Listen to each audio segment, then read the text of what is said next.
Whether you're in a management position, you've recently been tasked to lead a project, or you're working to develop your career, fine-tuned leadership skills are essential to success.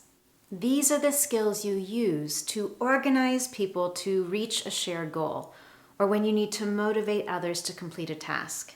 Knowing the vocabulary and understanding the definitions of various leadership skills in English can help when you're aiming to interview for a job in English, write a resume, or identify opportunities for personal and professional growth. So in this lesson today, I'd love to invite you to join me in exploring 10 English power words on leadership.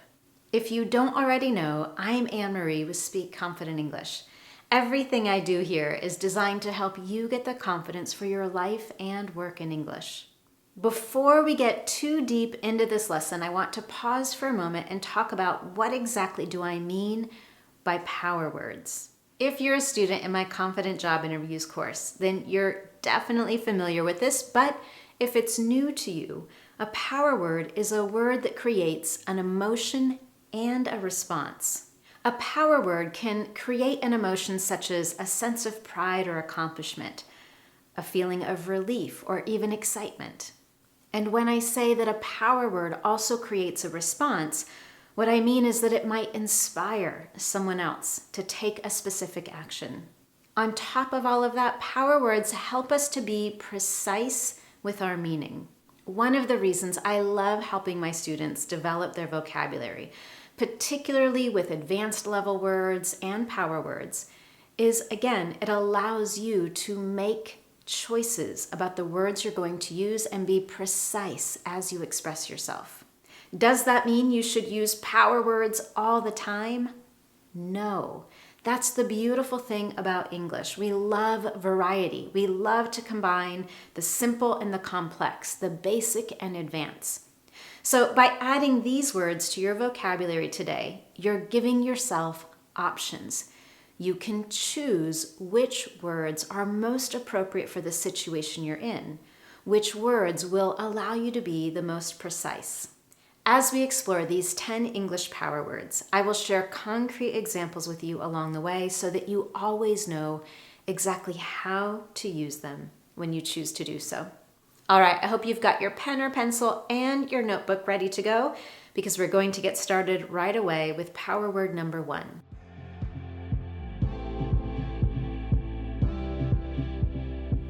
In the process of talking about what we are able to do, we sometimes forget to take ownership of all the hard work involved in attaining a result. Achieve is a powerful word that communicates your ability to attain your goals, not just the ability to do something. For example, you could say, my team and I were able to meet our goals. Or you could say, my team and I achieved our goals and met expectations.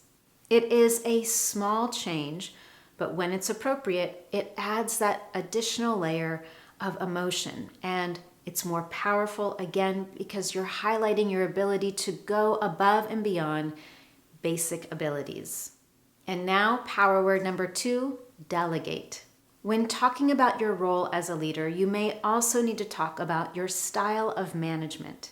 In doing so, it's important to choose words that demonstrate your strengths in managing teams and projects, rather than use words such as assigned, gave, and told. You can replace those with delegated. When you delegate a task, not only does it imply your authority, but it also communicates your ability to identify and encourage talents in your team members. Here's an example of how you might use it in a sentence. As the public relations manager, I often delegated digital outreach to our newest team members as a way to help them learn about our clients. Power word number 3, deliver.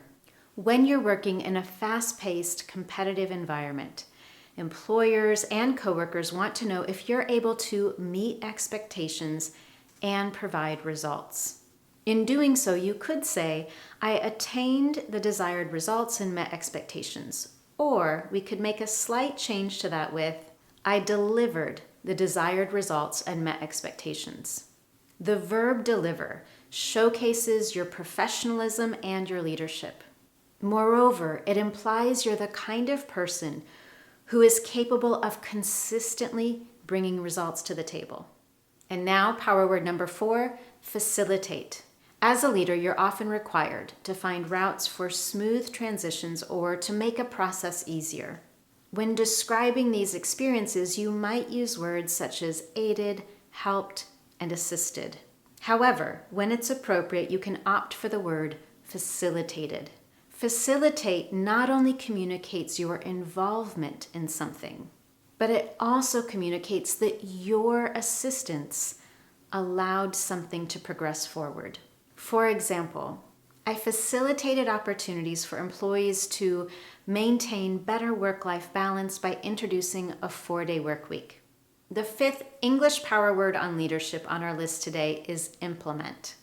Implement is a great verb choice to use when you want to show that you are able to successfully and practically carry out an action. Rather than say that you introduced, tried, or used different strategies, you could say, I regularly reviewed and implemented strategies for better client outreach. Power word number 6 is improve. Sometimes we downplay our ability to make things better by using words such as changed, altered, or updated. But when you want to showcase your leadership and your experience, you can replace those words with improved. For example, if someone asks you about your contribution to the workplace, you could say, I improved the legacy code for the company's client management database. Number 7 on our list, mentor. Nothing says leadership like the ability to train and mentor a new team member.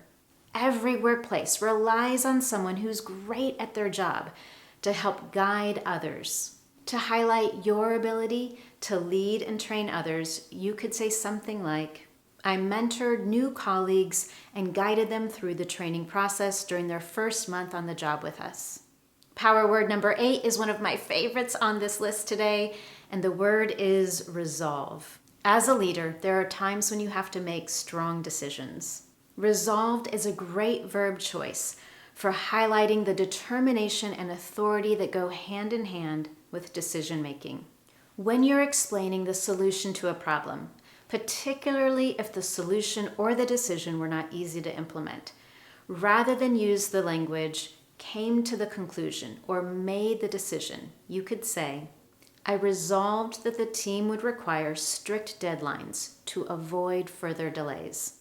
All right, how are you doing so far? I know there's a lot of new words to get familiar with, and hopefully you've already found a favorite on this list, but we do have 2 more to go. So let's get into power word number 9, spearhead. Spearheaded is an empowering verb to talk about your achievements with confidence. It's the epitome of leadership, and it means that you can lead a team or a workplace in an endeavor. It also means that you took the initiative to take the lead. Perhaps there was a project without a clear leader, so you took the opportunity to take on that role. The next time you have the opportunity to talk about your leadership role in improving your company's services or products, you could say, I spearheaded new projects to expand our outreach. And finally, our last power word on the topic of leadership is specialize. Specialize is a straightforward, strong verb that can be used to emphasize your expertise, experience, and education. It means that you offer something special or specific. So the next time you have an opportunity to highlight your past experience or your mastery of a specific skill, you could say, I specialize in. For example, I specialize in SEO optimization and data analytics. And with that, you have 10 English power words on leadership that you can, again, use the next time you're interviewing for a job in English, writing a resume, or identifying areas where you want to grow personally and professionally. To finish, I have 3 opportunities for you to practice. Number 1, what was your favorite word on this list today? Share it with me in your own example sentence. Number 2, is there a word on the list today that perfectly describes something you are able to do? If so, again, try using it in your own example sentence, and you can share that with me in the comments below. And finally, question number 3, of all the words that you've learned today, which 3 do you think are the most important skills for a leader to have? There's no right or wrong answer to this question. It's purely your opinion, and I'd love to know what you think. Again, share your comments or questions in the comments section below. If you found this lesson useful to you, I would love to know. And you can tell me in one very simple way. Give this lesson a thumbs up here on YouTube and subscribe to my Speak Confident English channel so you never miss one of my Confident English lessons. Thank you so much for joining me, and I look forward to seeing you next time.